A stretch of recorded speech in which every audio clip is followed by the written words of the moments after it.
وداود وسليمان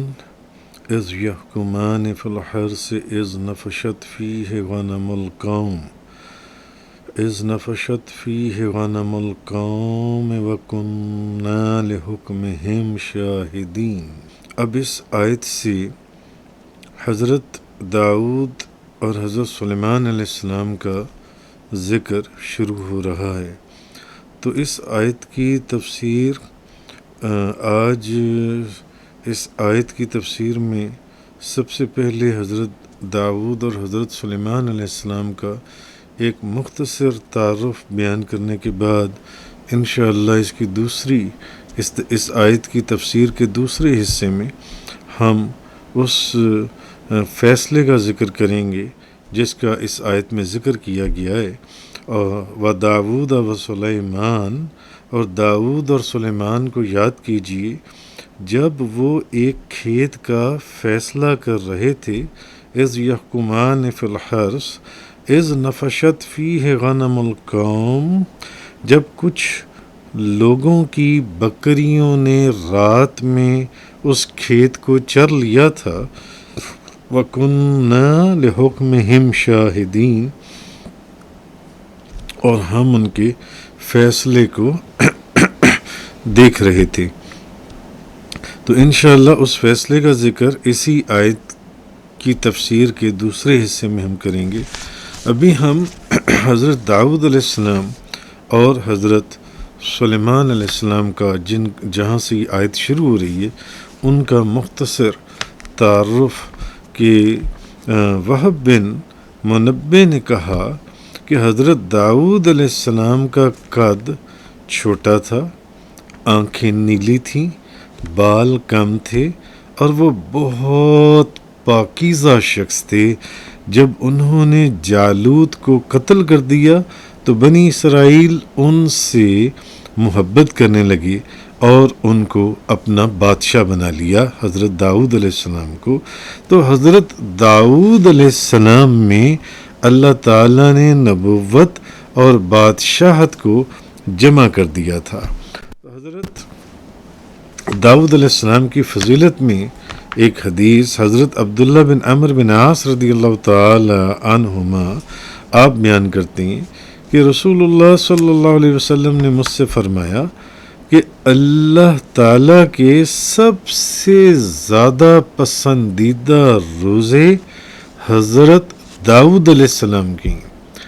یعنی اللہ کے سب سے زیادہ جس روزے کو اللہ نے سب سے زیادہ پسند فرمایا ہے وہ حضرت داؤد علیہ السلام کی ہیں۔ وہ ایک دن روزہ رکھتے تھے اور ایک دن افطار کرتے تھے۔ حضرت داؤد علیہ السلام ایک دن روزہ رکھتے تھے اور ایک دن افطار کرتے تھے، اور اللہ تعالیٰ کی سب سے زیادہ پسندیدہ نماز حضرت داؤد علیہ السلام کی نماز ہے کہ وہ نصف شب نیند کرتے تھے اور ایک تہائی رات قیام کرتے تھے، اور رات کے چھٹے حصے میں پھر نیند لیتے تھے، پھر نیند کرتے تھے۔ تو یہ صحیح بخاری شریف، مسلم شریف، ترمذی شریف اور سنن ابن ماجہ شریف، یہ اس میں یہ حدیث آئی ہے کہ اللہ تعالیٰ کے سب سے زیادہ پسندیدہ روزے حضرت داؤد علیہ السلام کی ہیں کہ وہ ایک دن روزہ رکھتے تھے، ایک دن افطار کرتے تھے، اور سب سے زیادہ پسندیدہ نماز حضرت داؤد علیہ السلام کی نماز ہے کہ وہ نصف شب نیند کرتے تھے، پھر اٹھتے تھے، ایک تہائی رات قیام کرتے تھے، اور پھر رات کے چھٹے حصے میں پھر نیند لیتے تھے۔ یا اللہ کو ان کی یہ نماز اور یہ روزے۔ تو حضرت داؤد علیہ السلام آپ کو بہت ہی دلکش آواز عطا کی گئی تھی۔ جب وہ زبور کی تلاوت کرتے تھے تو پرندے ہوا میں ٹھہر جاتے تھے۔ داؤد علیہ السلام جب زبور کی تلاوت کرتے تھے ان کو ایسی دلکش آواز دی گئی تھی کہ ہوا میں اڑنے اور گزرنے والے پرندے وہ ٹھہر جاتے تھے اور ان کے سروں کے ساتھ سر ملاتے تھے اور ان کی تسبیح کے ساتھ تسبیح کرتے تھے۔ تو حضرت عبداللہ بن عامر بیان کرتے ہیں کہ حضرت داؤد علیہ السلام کی آواز کو ایسا حسن عطا کیا گیا تھا جو کسی کو عطا نہیں کیا گیا۔ عبداللہ بن عامر بیان کر رہے ہیں مختصر تاریخ دمشق کے اندر کہ حضرت داؤد علیہ السلام کی آواز کو ایسا حسن عطا کیا گیا تھا جو کسی کو عطا نہیں کیا گیا، حتیٰ کہ ان کا ترنم سن کر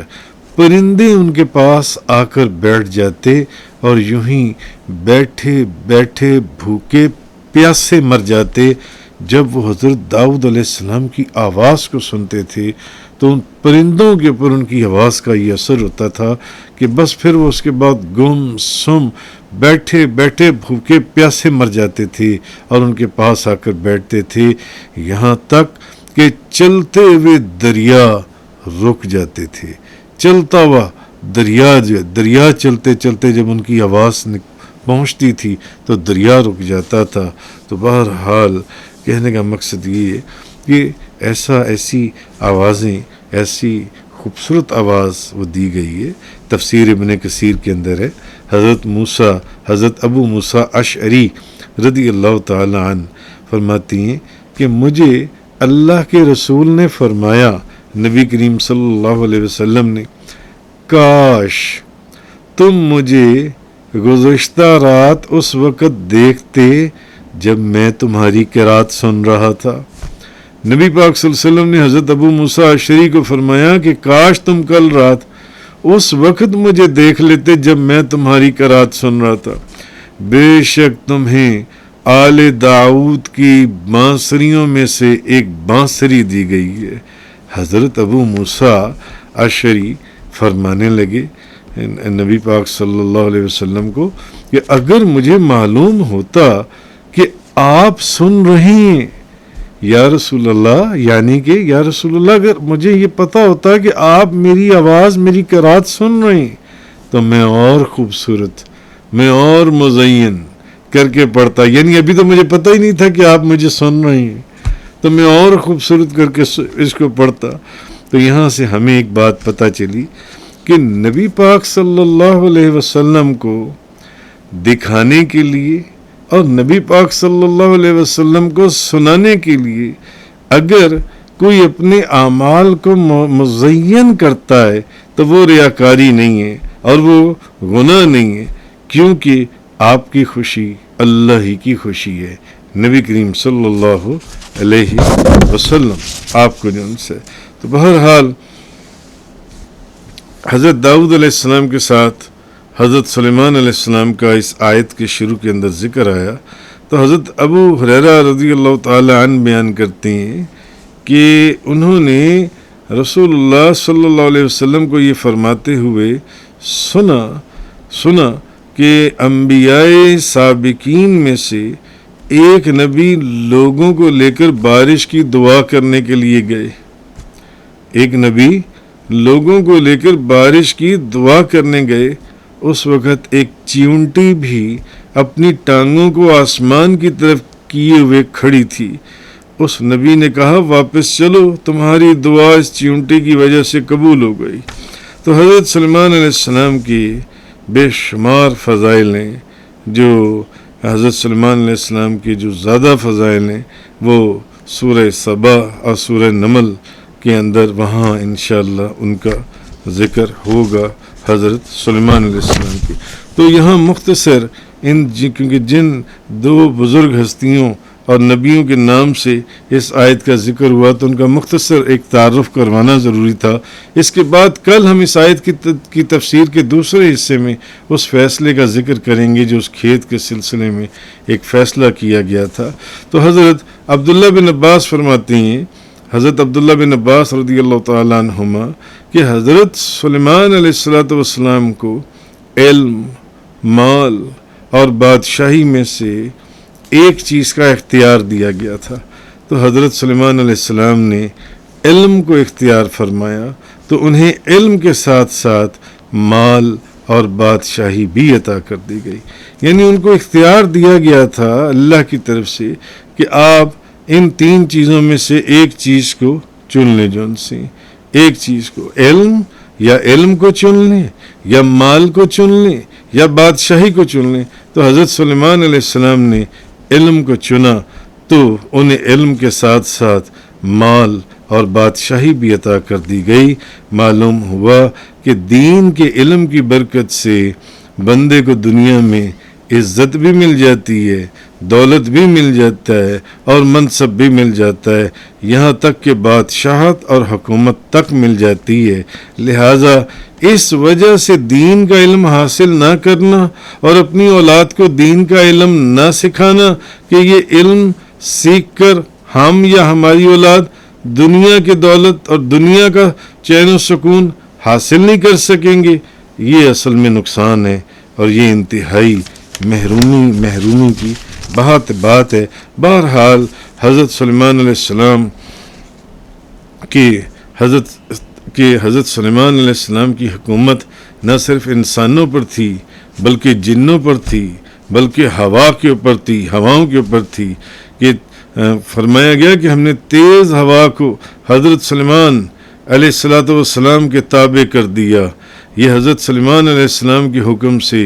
شام کی اس سرزمین کی طرف چلتی تھی جس میں ہم نے نہروں،